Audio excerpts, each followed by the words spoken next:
As I say, this is all Mark Yan's idea. And I really appreciate the opportunity to share what we're doing at Adventures. You guys are going to need to help me a little bit. I've not done this before on Facebook. We tend to use Google Meet. So I'm hoping that you've got a screen that I'm sharing that makes you feel very welcome. Give me a thumbs up if that's the case. So you're going to get a fair few pictures. One of the reasons for doing this, Mark Yan and I have met through sort of links with British Canoeing and the guiding scheme over the last few months, really. And it's been really encouraging, particularly I'm aware through the sort of canoeing fraternity. There have been a lot of really great paddle chats that have just been out there on Zoom when we've not been able to get out and do stuff, to share good practice, to share some stories, and just keep that sort of paddling community going. And really that is the route to which we've ended up doing tonight. So I'll make no apology for the fact that there will be a very much a sort of canoeing slant to what we're sharing this evening. So quite a bit of that by way of an introduction as well. So let's kick off with, I'm hoping that that's an even more welcoming picture than the picture that said welcome. So by way of a bit of an introduction, I can't really introduce myself without introducing Tessa as well, who was very involved from the start with Beginning A+. And there's a very familiar looking fleece I can see right there. So yeah, I'm married to Tessa, got a very fine family. We're not great boaters as a family, but I do persuade them to come out eventually. And I persuaded them to come out in late July for a trip, a 4-day trip down the River Tay. And this is us at the start of it. But the July weather wasn't really what we were hoping for. And I'd been watching the forecast or the weather reports for the previous 3 months, and it had just not stopped raining. And the river was at a good high winter level when I took my unsuspecting family down it. So that's us at the start of the day. Just share this a little bit about this trip for you. It's a fantastic trip, actually. It starts with an overnight on an island at the top of the loch. And so we began all very relaxed. That's my daughter, Emily, who had been quite nervous. She's a bit water nervous. She's actually a canoe instructor now, but she was quite water nervous. So maybe she's just denying the fact she's on a trip with her dad there. This is some way down the loch, and we've got quite a good following wind, as you often do on Loch Tay, because it runs west to east. We had definitely rafted up by this point. The waves were a little bit bigger than that picture might show, but they continued to pick up. And it was a good, I would say, 4-6 plus as we were approaching the island at the bottom end. I know Rich knows this river or this bit of water reasonably well, so you probably recognise that. The raft held up very well. This time my son Murray was keeping us going broadly in the right direction, and I wasn't steering because I was right at where all the quick release knots were for if I thought it was all getting a bit much for this raft. But we had quite an adventure, and that's sort of by way of introducing the family to you. There's one daughter who wasn't on that trip, so she's not with us just at the moment. So that's me introducing the family in a quite unashamedly canoeing perspective. So we're not always out on rivers and lakes though. So in February we run our Total Adventure ski week, which isn't quite as glamorous as it might sound. We drive out from our car park in Oxfordshire in 3 minibuses in convoy down to Dover, ferry, a midnight ferry, and then it's drive right through the night down to the Swiss Alps. That's Emily and Lucy there, 2 of my daughters, in some of the most stunning skiing in Switzerland, actually. So come and join us. We're a youth charity. I'll get on to a bit more about Adventure Plus when I've done my little intro and a bit of a sort of paddling intro as well. So we've got to keep that week in the February half term for young people. But now we've had so many young people that have come with us, they still want to come now they're adults. So we do a follow-on week where we keep one of the minibuses out there and do an airport pickup from Zurich. So if anyone wants to come skiing with us, it's a fantastic place to be. I'm a canoe coach and a whitewater kayak coach. Just put that pic in. I don't know quite why I chose that pic, but just to remind me of that. Prizes for any paddlers who can tell me where that is. JJ's Llangollen or near Llangollen, well done. We do a lot of D&V leadership and whitewater preparation for groups that we're going to take on slightly more challenging water. So this is a favourite spot on the Y at the top of Hell Hole. It gets quite interesting. That's my concentrating face. I wasn't grumpy, but there was a tree just down to river left of me, and people who know that rapid will know there's a rock. It narrows in with a rock down to the right just as you come out of that rapid. So that's some of the more entertaining paddling that we get to do. Interesting question: as a coach and a leader, would you then take allow the young people you're with or the training instructors to paddle that, thinking they're reasonably good, but this is above the remit, but they'll have had a fantastic adventure if they paddle that? Or do you paddle it and make them walk round and say, cool, one day you'll be able to do that, guys? Answer: if you possibly can, give them the adventure. But just be aware that if it all goes pear-shaped, then you're responsible. So we've also used this for our own instructor training for guys on our gap here. And sometimes it seems very much at the top end of what we think they can cope with. So I've often pulled Steve's leg about this one and suggested he holds the paddle even more carefully than he holds the boat that he's in. So that was Steve. And then his good mate, Johnny, was the next down the rapid. And he ended up doing it backwards, which wasn't his plan, but we pulled his leg for showing off. The point is they'd all had a fantastic adventure and still talk about that. But the safer option in terms of liability as the group leader would have been to say, not sure I want you to do that. But they're all very glad they have. Maybe that's a point for discussion later. Lots of other approaches to canoeing, and I wonder if we recognise someone at the front of that boat. Bex is looking like she's paying close attention at that point. So that's our big canoe, which is a great team building piece of kit, to be honest. It'll take 10 adults or 12 youngsters. Another picture I didn't grab for this shows us all being propelled down the Thames right in London, pulled by golf umbrellas with a following wind, which made a great shot. Never thought of putting that one in. And I'm going to wrap up my sort of paddling introduction with the fact that, I'm also a kayaker, but spend more time in canoe. And final little story with a bit of an adventure, and then we'll get on to a bit more about A+, was that my sister now lives in British Columbia. We're not jealous. We're still seeing photos of her in lockdown out cross-country skiing like last week. It was her 40th birthday, and we were invited out there. And while we were going out there, my sister thought, what would Uncle Jay, that's me, what would Uncle Jay really like to do? I know, I'll book him in for whitewater rafting.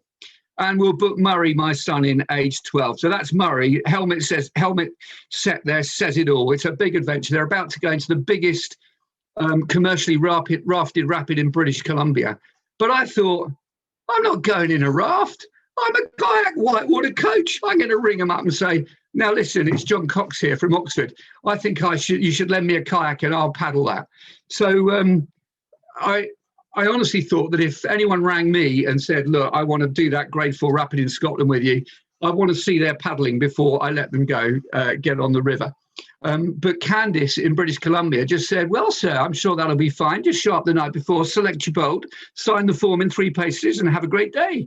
So anyway, I was then looking at some pictures of that river and thinking, crikey, what have I let myself in for? So this is the first wave.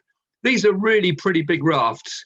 This is what I put my son Murray through, but Dad wasn't with him at the time because he was waiting at the back in a kayak thinking, oh my word, what is about to happen? This guy is probably about, 18 feet up in the air there on the back of that raft. He's done it a lot of times and he's looking quite engaged at that point. And as for my poor 12-year-old son, what have I done? He had an absolute blast. So that's them coming through. There was only one other kayaker on the river that day. And as we were going up in the coach, I just sort of went and tried to be friendly and said, hi, I'm John. I'm also kayaking this river. Yeah, I know that, mate. He looked really unimpressed. I said, well, I've never paddled this river. So if you don't mind, I'm going to follow your line. And he said, yeah, you can if you want. But, it's my day off. I'm just going in the big stuff. Thank you. That's really encouraging. So this is this cool dude. By the way, about this point, as we approached the rapid, he turns to me and he'd been really unfriendly the whole time. And he just said, it's about now I start getting butterflies. I'm like, what? This really macho guy. He's going for it. And I can see him as I'm approaching fast behind thinking, okay, I've got to show them what the Brits can do now. So he's done okay. He actually wrecked his shoulder and had to get off at lunchtime on that little escapade. But then it was my turn.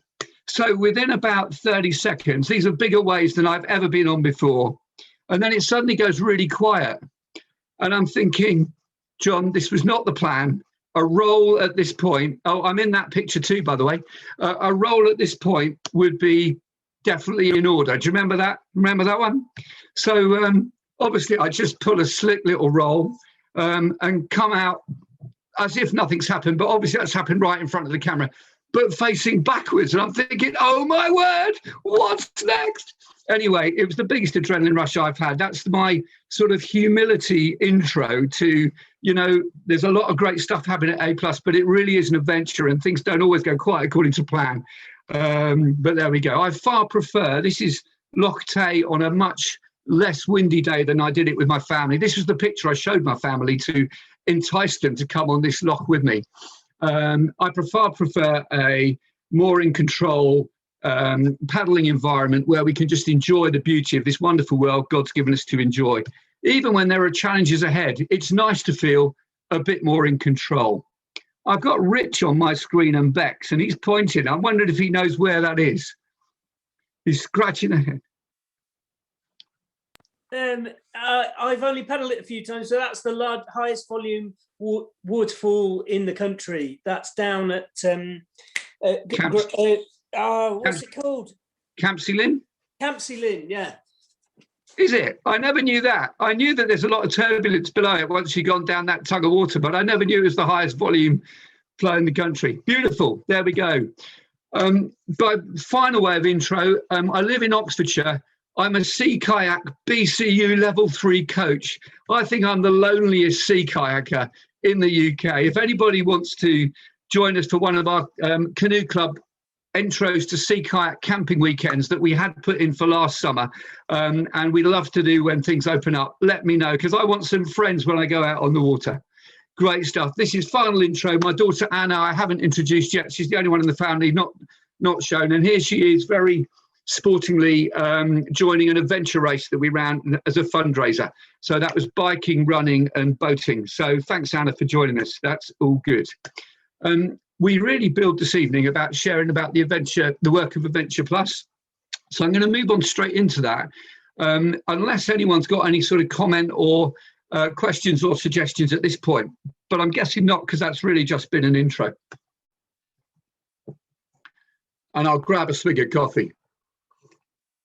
So Mark Jan, in coaching me, has said, John, we want to keep a bit of convo going. So I've got a couple of little sort of break spots going. So if you've got any questions, let me know. So Adventure Plus, aiming to inspire the next generation, encouraging young people to embrace the adventure of faith. We've been going 30 plus years. That slide used to say for last year, we've been going 30 years and we're going to have big 30-year celebrations. But of course, that couldn't happen. So we're now looking forward to when we can all meet together. And A+ is going to celebrate being 30 plus years. We work with 9,000 children and young people, obviously not last year, 2020, but in the year before. We do have about 200 volunteers and only about 16 full-time teams. So they are pretty busy working with 9,000 children and young people. So anyone who wants to come and get involved and help, Mark Jan, I heard your comment about maybe helping on our With Dad weekend. I haven't forgotten, and we've got 4 different approaches to adventure youth work. So I'm just going to share those and then share what's going on with building this adventure base, and that will be sort of me done. I hope that's what you're signed in for. I think Coronation Street is just about to start. So if you want to get off and do that, then I'll completely understand. But we're going to crack on. So we love what our patron Bear Grylls says about us as being one of the best charities out there for encouraging people to get out, grab life and live boldly. And frankly, that is a very bold approach to open canoeing. You wouldn't catch me standing there. I don't know if you can see my mouth or not. You wouldn't catch me standing there with a kid with a grin like that on his face on the other end of that boat. That's quite a committing place to be. The biggest chunk of the work that we do is with schools, youth groups, church groups, but it's group booking. So that, if you like, is the sort of marketing pyramid for engaging young people. So folks come to us with, as I say, their school, their youth group, community groups, DFEs, could be village fates we take our mobile climbing wall to, whatever it may be. We do all kinds of different activities. I'm not going to just mention them all. You'll just see lots of pics. And this is a team building weekend we did. we did for a church from South London at one of the other centres we work at down in Sussex called Ashburnham Place, which has got absolutely stunning capability grounds and about 100 acres of mature woodland you can see, which is great for bushcraft. Raft building works even better on the lake, but this was them just sort of test riding it. We're on the lake very soon. At that centre, I also run, because it's got great, very sheltered water in British canoeing terms, canoe coach, or rather paddle sport instructor courses. But actually, 2 years ago, I ran a canoe and kayak coach training from there, which involved a journeying element. And the guys, we gave them a grid reference and said, well, we want you to plan a journey as a group. And they expected the grid reference to be on site on the lake. And they realised, hold on a minute, that's 10 miles away. That's down at Hastings on the coast. And it was absolutely lovely to get these guys out in sea kayaks on the sea, which obviously they're designed for, and open boats on the sea as well. And we had a great day out. So that's actually a level 2 coach training that we were offering there. We're not in the adventure capital of the UK, like Rich and Beck's up there in Cumbria. So we sometimes have to create the adventure where we are. So this group wanted to do abseiling. We were in Somerset, and we found a disused railway bridge and worked out that if we parked a Land Rover on the middle of it and put ropes from the tow bar and the front bumper, which is metal and reasonably strong, that actually we could get 2 lines off this, and hopefully 2 teenagers wouldn't counterbalance and pull a Land Rover over on top of them. And it seemed to work pretty well. We did double check that the railway bridge was in fact disused, and we had a great day. I also picked that picture because there's something about getting out and adventuring together for really just building shared long-term friendships. And I just think that's a great picture that captures that too. We do a lot of team building. So this is the only 4-way tug of war I'm aware of in the UK. It'll take 100 adults or 120 young people. And there's more to that than just brawn. You have to think about, you can't beat 3 other teams. So you have to think a little bit about strategy and negotiation on that one, which is quite fun. And yeah, gosh, we're on the River Tay a lot, as it happens this evening. D&V Gold trips, we run on the Y, the 7, but you know, the Tay's a really great trip. So that I like, because that's a picture of allowing those guys to have their own adventure. That's obviously my boat in the front, in the foreground there. But actually, where possible, we're right out of the way and letting them just get on and do their thing. Kayaking, one of our other popular activities, and I think the key thing I wanted to pick up here was this was actually in the Peak District on the River Derwent, but actually it's not just we're going to manage this and make sure it's a safe session and be really careful about health and safety. All that happens, but actually this is our standard instructor games kit,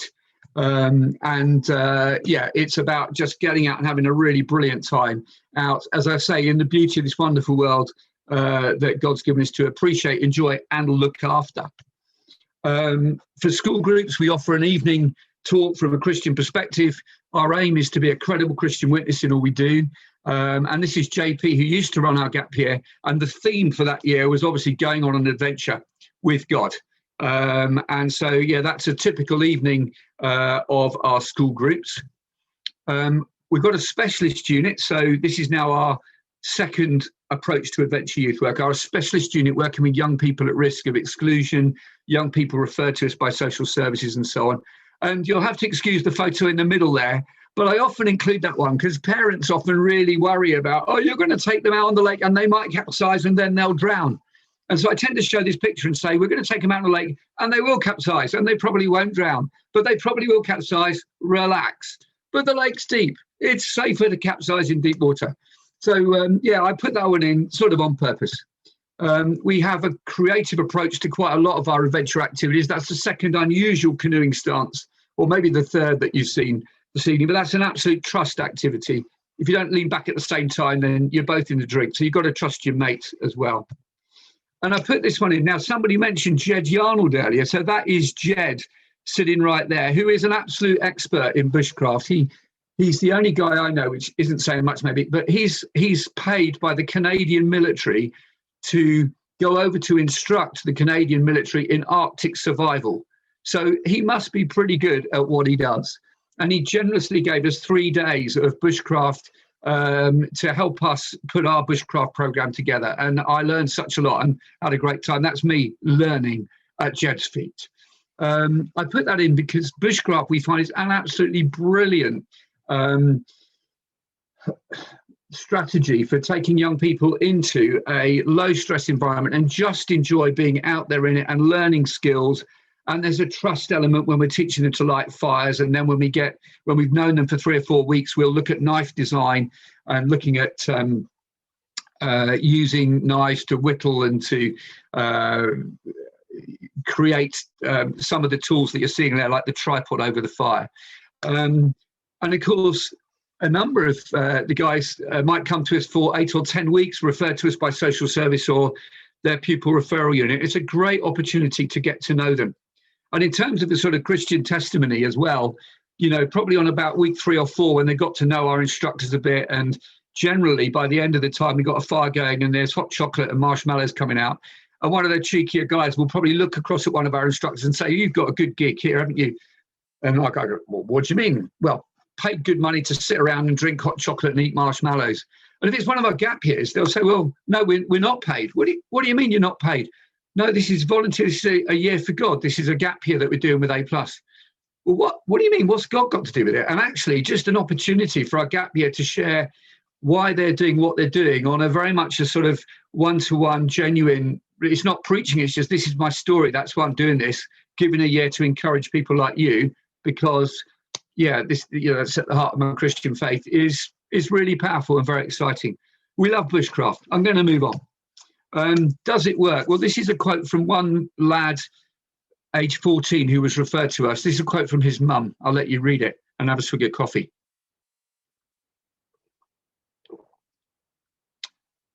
So we read things like that, and there are quite a lot of comments like that, and that is just hugely encouraging. And this was quite a problem lad. That's why he was referred to us. So that's good. The third branch of our or strategy for youth work is our total adventure holidays. You might think of these as sort of summer camps for individuals. And the key thing about this is that everyone who's come to us with their school or referred to us by their pupil referral unit, part of the feedback there would be the question, what was your best about your stay? And they might say anything: the canoeing, the climbing, the biking, getting away from my annoying little brother, whatever it might be. What was worst about your stay? It had to end, we have to go home. So actually we say it doesn't have to end. You can come back for a week in the summer. You can come back next week, as it happens on our Total Adventure Easter holiday. And quite often the kids will look around and point to the instructors and say, "Well, will Fraser be there? Will Emily be there?" "Yeah, they'll be there." "Right. In that case, I'm coming back." So that's a great opportunity. It's back to this serious business of having fun.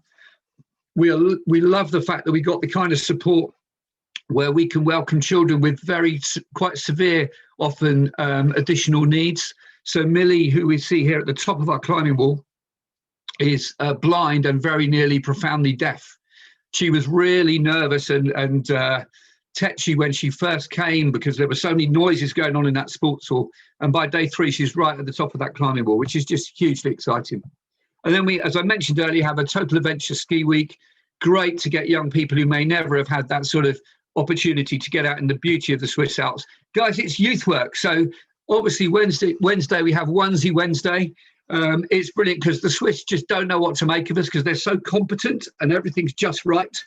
And then we show up. Tessa obviously is the only one who's properly dressed. And that is the north face of the Eiger behind us. So it's a stunning place to ski. Come and join us. Yeah, that's us again. Sorry, Swiss people, but we do love coming back to your country. Moving swiftly. Oh, there we go again. I think I'll move swiftly on. There's a story about that, but I'm going to move on. And we do look respectable the other weeks of the year. So that's Lucy, my daughter, and Tessa, just there for quality control. I'm going to move it swiftly on to the final part of our gap year. Sorry, a final part of our youth work, which is the culmination could be that young people come to us every year right the way through their teens, and then they might want to join us to do a gap year and get trained up as instructors. We train them pretty hard, but they have quite a good time. This is expedition training in the Wye Valley. We're out there doing some quite long days, but they end up as paddle sport instructors, climbing wall leaders, mountain bike leaders, archery leaders, fencing coaches, and so on. I'm going to wrap this stretch up with, as a youth charity, we're particularly interested in transformational youth work, long-term youth work. And I remember I got a postcard from a guy about 10 years ago who'd come to us every year through his teens and then done a gap year with us. And he wrote to me from the Alps and he said, John, just got off some brilliant grade 4, grade 5 rivers in the Alps. We're living the dream. If it wasn't for A+, I wouldn't have learned any of this stuff. Thank you. And then about 3 years later, I get some photos from him in the Himalayas, pulling some amazing stuff, paddling the Tears of Everest, some people call them, emailing me saying, John, yeah, if you ever think about giving up with Adventure Plus, talk to me first. You've got to keep going with it. So that's just, he's now living in New Zealand and working as an adventure leader out there. But, you know, that to me is hugely exciting. He wasn't a paddler before he joined us. Yes, Bella, that could be you. Come on, let's get out on those rivers. While we're building an adventure base, I must wrap up with some insight about that. Why are we building it? As Mark Jan suggested, it ain't cheap. So we began in 1990, slow start as we were getting quals. By 2000, we were working with 1,000 children and young people a year. And then it went ballistic. We doubled in a year to 2,000, then 3, then 4, then 5, then 6,000 children and young people, all out of a rented light industrial unit here in Witney in Oxfordshire. And then it absolutely ceilinged for years because we couldn't, hard as we might try, hard as we might work our team, we just couldn't have any more capacity. And we do want to do more transformational youth work. We are making a difference in young people's lives, so we want to reach more. And so our directors decided round about here that what we needed to do was find a property, bite the bullet, and build our own adventure centre so groups can come to us. I just put that in because that is very stark. And we moved onto the property in 2015. We hadn't even built anything. And yet already we've gone up 1,000 children a year from 6,000 to 9,000 in 2019. And that's before we've even built the facilities. More of that in a sec. So that's why we're building the adventure base. We looked around for a suitable property. We wanted a property with woodland for bushcraft, with enough built form for wet weather activities and where we get planning permission, and close to placid water for canoeing and kayaking. And the property that came up was Windmill Farm Conference Centre, but really this 50-acre field with the brook and a stream running down here. So that was the field that we were interested in buying. And these buildings meant that we'd get planning permission to build the adventure centre.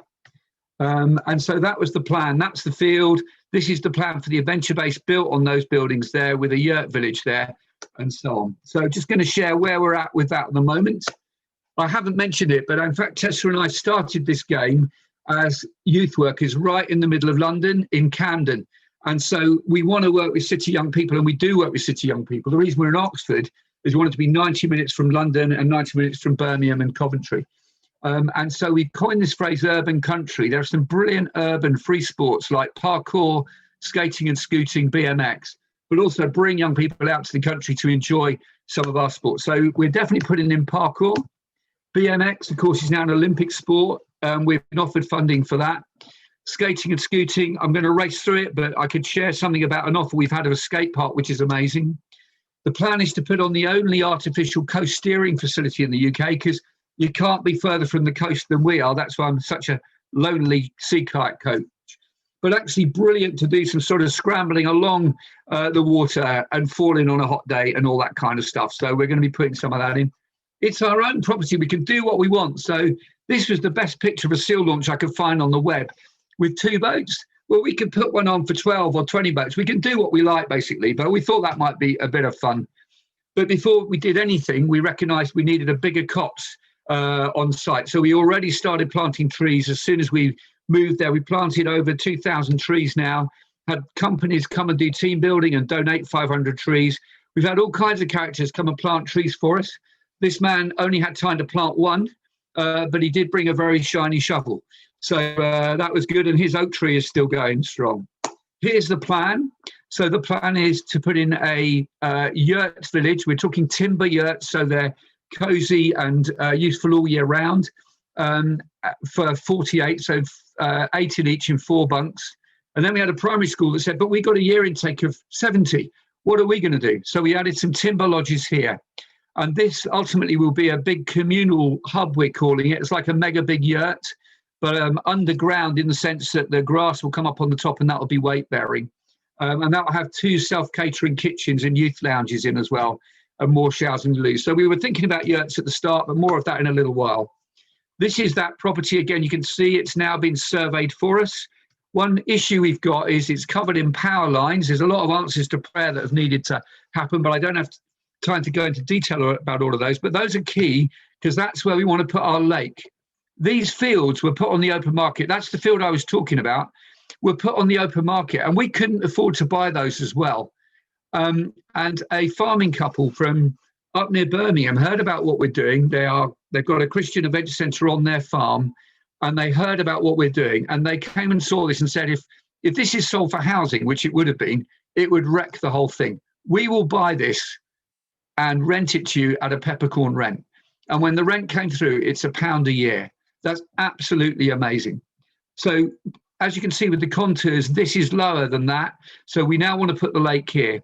SSE, that's their map of it, of their power lines, have agreed to bury those power lines. And that's worth about £500,000. That's amazing. I won't go into details, but that is amazing. This is the plan for that communal hub with a sort of earth mound and grass up onto the top. So it'll be absolutely stunning. These are our timber lodges, our timber yurts, and that will overlook the lake. The great news, guys, is the yurts are now up, and we're really excited about those. There's a yurt village with 6 of those. This is the first view from a bunk in one of those yurts. So this is a prototype bunk we put in, and I got up there to get a picture because that is a view that, you know, countless kids will have for years to come, and we're really excited. They're absolutely beautiful. We're very excited. We've also got the timber lodges on site now. They've just gone up. I've not got a picture of those here because I knew we'd need to crack on. But just a little bit more then about what we're going to do with the site. So if you think back to what I shared before, in environmental conservation terms, this is what they call a green desert. It's just a monoculture. It's environmentally not invaluable, of meager value. So you can see that what we're putting on here is lots of woodland corridors. We've already planted up this area. It also makes it much more cozy because we can say to a youth group staying on site, that's your glade or your clearing for the weekend. Use that as your space. But each group will have their own area if there are different groups on site for a weekend, or if it's a school for the whole week, they go here for crate stacking, there for archery, and here for frisbee golf or whatever it might be.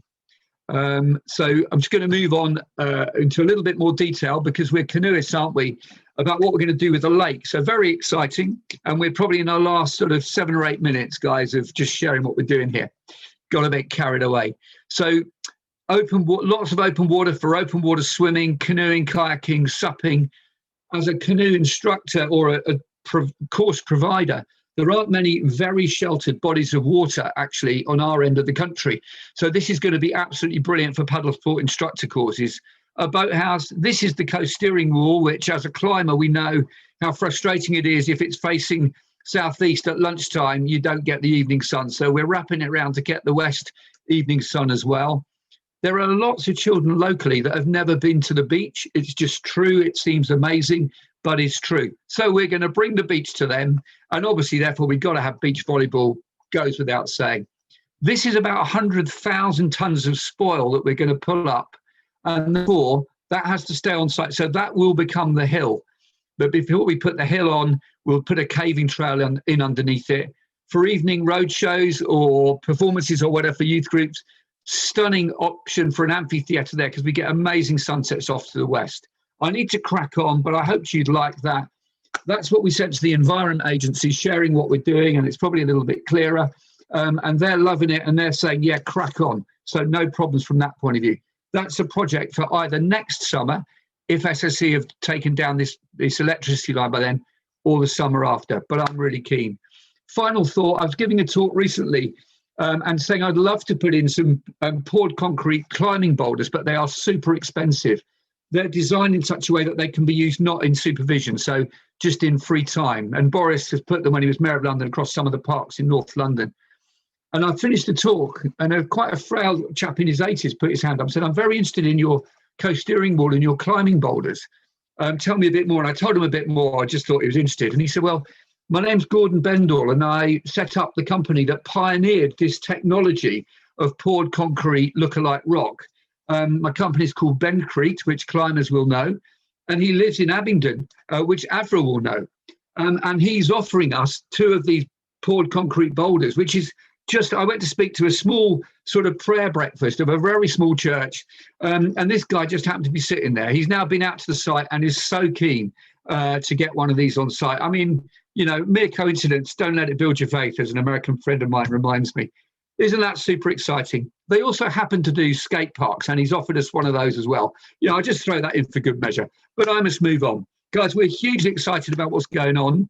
As it says on one of the slides, yeah, it's a real adventure, loads of fun, but far too big to keep to ourselves. So if you know anyone who may want to, you know, who may have pioneered poured concrete, for example, or just may want to volunteer, we've got to do some volunteer weekends to paint our timber lodges, for example, or who may want to help fund what we're doing, who may want to be a youth, join volunteering on some of our events. So this is a mix of volunteers and older campers on one of our Total Adventure holidays. You could join us. That date has now changed to 2022 for a fundraising canoe from Whitney to Westminster. And that's an amazing experience, paddling on that iconic water, which is also very tidal. So you've got to get it right. So come and join us. It's a wonderful feeling. If you arrive at low water, which is the plan, you get a beach to land on. If you get it wrong, you don't. So get that right. Final one, it does us all really good to get out in the beauty of this stunning created world. I believe we are wired in such a way that we are refreshed by the beauty that is around us. So we've started offering, don't go on retreat and just sit in a place and read a book. What about joining us for an active retreat? So this is one of our options. This is the Dordogne. We learn really effective tarpology, and we love to take people on a 3 or 4 day trip. There might just be one thought for the day, linking to one of the elements of God's creation. So we might look at what can we learn about the character of God from rock or water or fire or the cosmos. So much stuff. I don't have time to go into it now, but we can do it over 4 days. Cooking, there we go, cooking as we go, but then leaving the place like we were never there. I see Maggie Sherborne has just joined us. So Maggie, that's the Dordogne. Come and join us. We'd love to see you. I'll fill you in later. That tells me that's, I think, our final slide. I hope I haven't bored you too much. Thanks for joining us, and thank you, Mark Jan, for organising it. You're more than welcome. It's really amazing and really inspiring what you're doing. Of course, I have a question. As a proper Dutch person, we are very open-minded. Do you need to be religious to be part of this? What a great question. And you promised me you can ask some awkward questions. I'm waiting for the awkward one. The answer is, you can imagine from what I shared about the youth work that we do, we're working with pupil referral units, social services. Absolutely not. I was also quite sort of open about the fact that for a lot of our team, our motivation for doing this is our Christian faith. And, you know, guys given a gap here, they're not paid to do it. It is it's both a discipleship, yes, so learning more about our faith, as well as hopefully being really excellent coaches and leaving multi-qualified by the end of it. But no, we just love to get out there and encourage people and get people out into the beauty of this stunning world that's all around us. And the other thing is, I did use a phrase early on about being a credible Christian witness. That's not the same as wanting to have inappropriate conversations that are not welcome with people that don't really want to know. It's about being real and who we are, and hopefully people can accept that and have an open mind and be able to learn from who we are. Yeah, we're a Christian organisation. That was we're funded by a number of or supported by a number of churches, and we love to work with people to get out and encourage them. Does that answer the question? Yeah, definitely. Very good. I will, if people want to unmute themselves and have a question, not everybody in the same time, but one by one, please do so. If not, we can stop the recording and nothing will be held in court against you then. And we can have a conversation. No. But I have to probably phone my wife to do that because it's on her computer and she's in another meeting with the Scouts. So, yes, I think Ruth Humphreys. Yeah, no, so now I've discovered the unmute button. Sorry about that at the start. I just want to say the effectiveness of Adventure Plus is that Isabella has, and my son Luke, who is elsewhere, but who have come on your holidays for the last 3 years. Bella last year as a leader as well, and Canoe Club every week. And she just loves it. And so it's a really effective what you do for young people, and your witness is outstanding. So thank you. Oh, thanks for that. Thank you, Bella, for the encouragement. We love that. But we're frustrated we didn't get out on those kayak weekends to get you on some moving water. That wasn't our fault. There was a global pandemic, honestly, but we haven't forgotten we're going to do that. Yeah, we're looking forward to that. The trouble is her father might have to come as well, who's not slightly as good as her, unfortunately. Bonus. Yeah. Maybe Bella can talk about what she experienced and how she thinks what we old blokes can do to help young people getting out there. I just really enjoy it. I love kayaking and like water sports, but I don't know.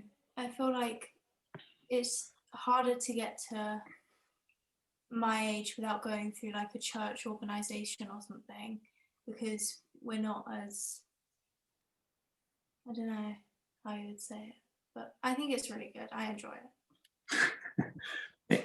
Just don't be shy. Just tell those that is old men. You're behind Zoom. You're safe.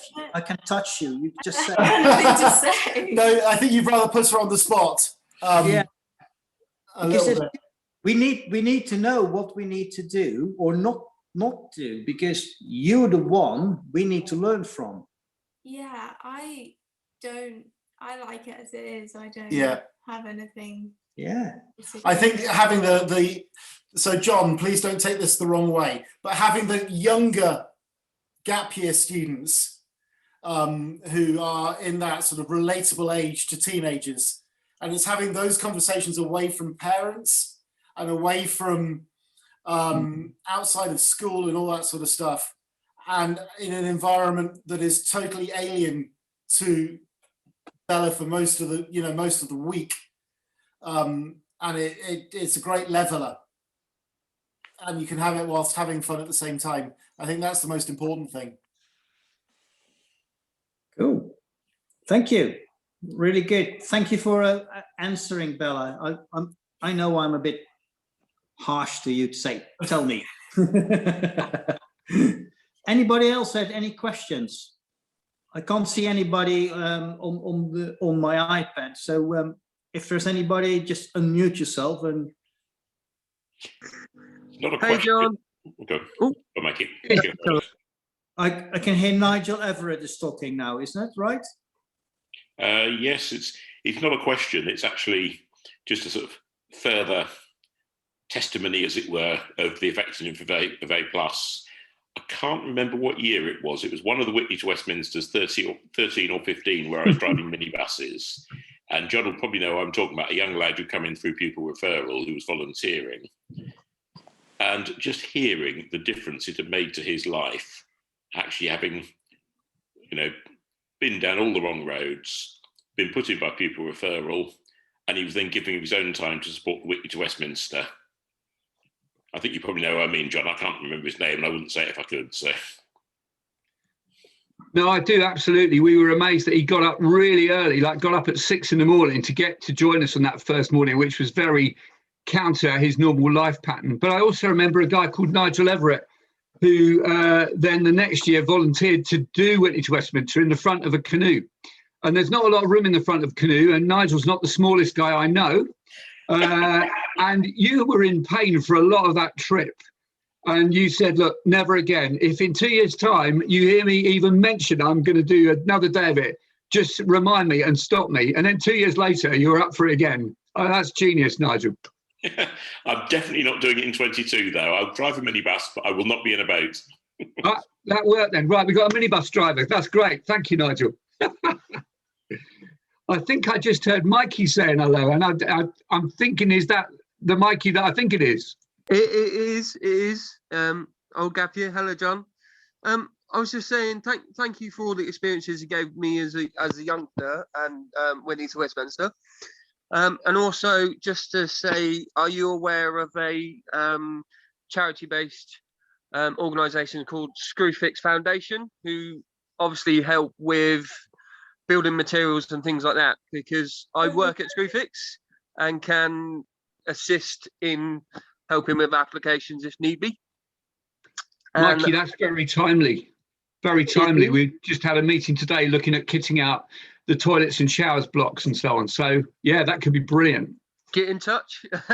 I'm on what's known as trade side now, so I deal with more plumbers and things like that. So I can also get you in touch with plumbers if need be. That'd be genius. And if that's the reason why you need to come by and say hello again, that would be even better. I will definitely. I know it's been a bit fun. I've kind of been a bit distant because I've not been very well, and family have been a bit up down and stuff like that. So I've kind of been taking my own time to sort all that things out. Because you know what my lot are like. Well, I'll tell Tess you're on the call. She'll be really pleased to hear that, Mikey. Yeah. Great stuff. Cheers.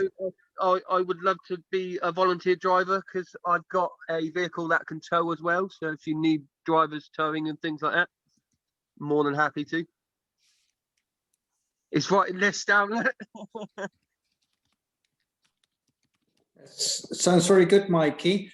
That's a Screwfix. If that's for other organizations as well, maybe post it on Facebook, because I know there's a lot of organizations who could love to have help, because well, especially with the pandemic going on, there's a lot of poverty going on the moment, and probably for the couple of years coming, more poverty will be there, and outdoor is, well, sanctuary for a lot of people. Yeah, so with Screwfix Foundation, it helps quite a lot of charities with building materials and things like that. So there's an application that people fill out and things, and it's kind of prioritized in categories whether or not they can do it, but also quotes over a certain amount, we're able to be a bit lenient and take some discount off for relative causes and things. So yeah. It's kind of get in touch and we'll work it out. Yeah. All pennies help, isn't it? Exactly that. All pennies help. John. Hello. It's Rich. And it's been great to hear. I'm really encouraged to, yeah, it's just encouraging to hear that the vision's still there and you got good stuff going on. I've got, I'd like to talk to you. I've got quite a lot of things that I've got that I can suggest. I'd like to volunteer and see ways in which I might be able to support you. I've been looking for a fundraising focus for a trip I want to do as well. So it'd be good to talk to you, and other things that I've been developing at work. That yeah. So let's. How do we arrange to meet up? Let's do a Zoom call. Well, we use Google Meet, Rich, but that's fine. What people don't realise is that this guy is a hugely qualified mountain instructor, and we've had a lot of adventures in canoeing together. He's seen me crash more boats than he's seen me get safely down a river. Yeah, Rich, that would be absolutely brilliant. So maybe drop me an email with some dates and times that would work for you, and I'll pick one and send you an invite or something. Good, let's do that. That's good. Thank you. In the chat box, there was a message from Ruth Humphreys. So the big question is, when is Canoe Club starting again? Graham, any plans? I don't know who Graham is. That's me. Okay. I think that's why I'm staying quiet. I'm in charge of running the gap year, and Canoe Club is very far down on my list. The only involvement I have with Canoe Club is making sure my gappies get there to help people like Bella and her brother. But yeah, we're still trying to deal with the COVID regulations and getting transport organized and cleaning canoes and having kit available. So we are watching the guidelines, and when it's clear and the weather's decent that we can go and play on the Thames during the week, then yeah, that's the plan. So keep your eyes open. We haven't forgotten about Canoe Club. We're scrambling around like mad things, trying to keep many things balanced, and Canoe Club is one of them. So yeah, I guess COVID regulations and weather and team, all the factors that need to be rounded up, or cats that need to be herded. Unless you've got any other dates to advise, John? No, it came up in conversation today with Andy. It says Ruth right in front of you there, Phil. So that's very off-putting. But it did. Yes, it did. It did come up in conversation today. We're aware that we normally restart it again when the clocks go forward, don't they? But actually, we are literally grappling with finishing a build, which is why there was some sort of hesitation in Graham's voice too, and just preparing to reopen. We, as Graham says, we haven't forgotten, but we haven't been brave enough to write out about it yet. So maybe Bella should write in our feedback and say, "Oi, come on, we want to go canoeing on a Wednesday night." That will be good.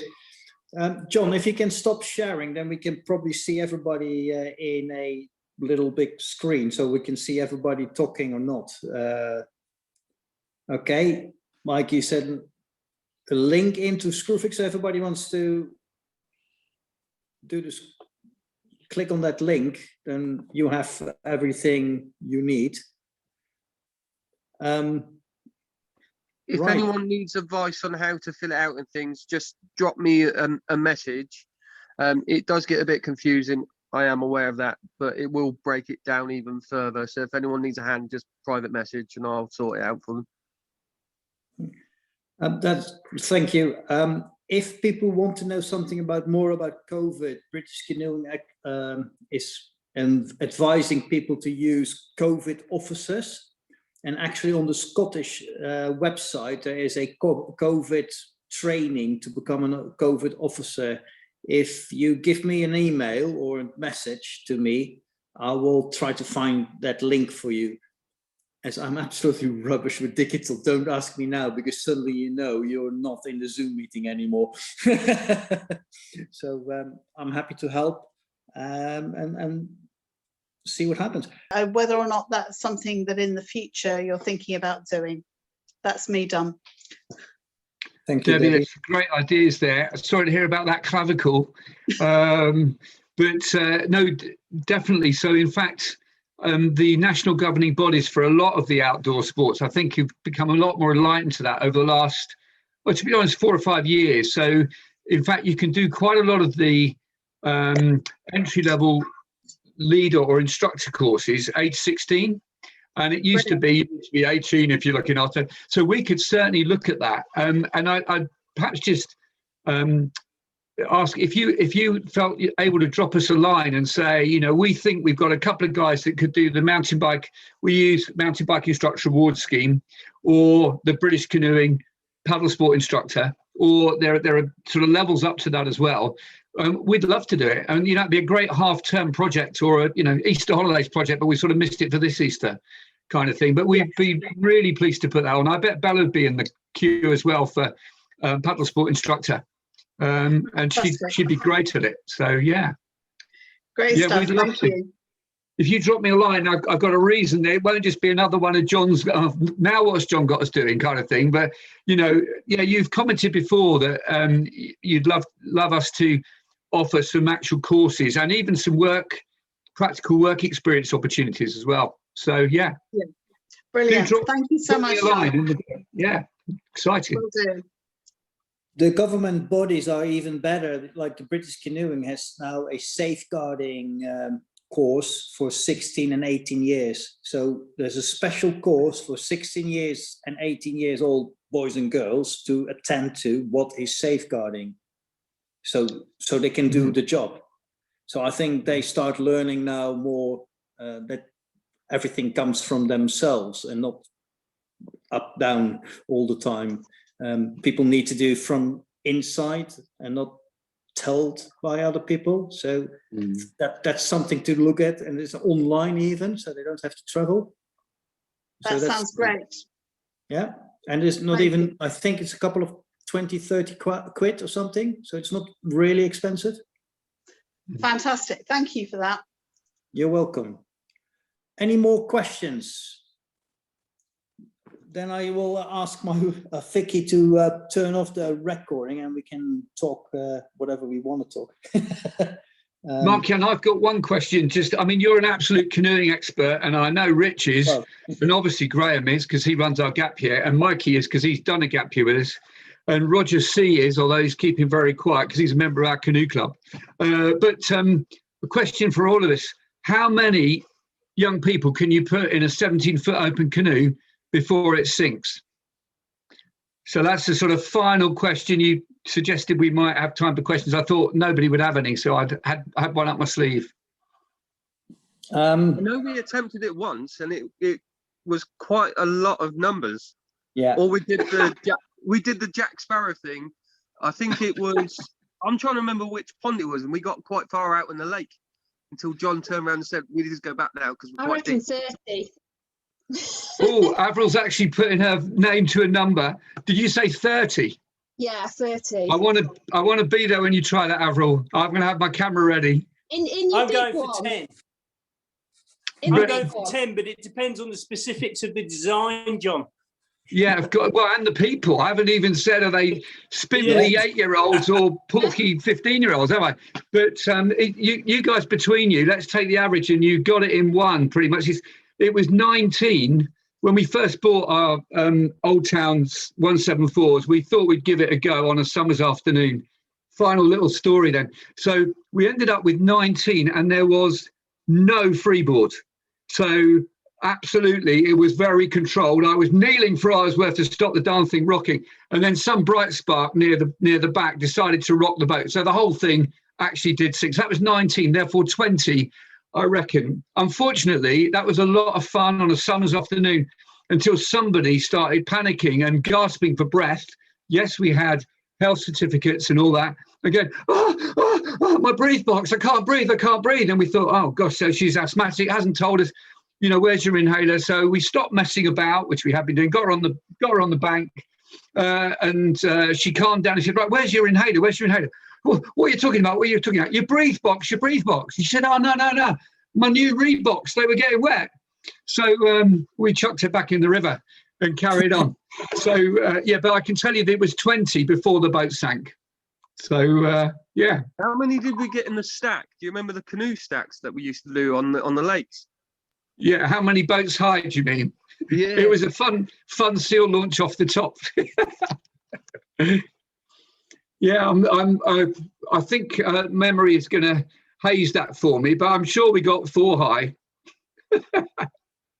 I'm pretty sure you're right. I think it was 4 high. There was a video on one of the road shows where it was paraded around. Yeah, that's never gone on. That's never gone public on the web, Mikey. Actually. Okay. I'm gonna ask Vicky to stop the recording, and so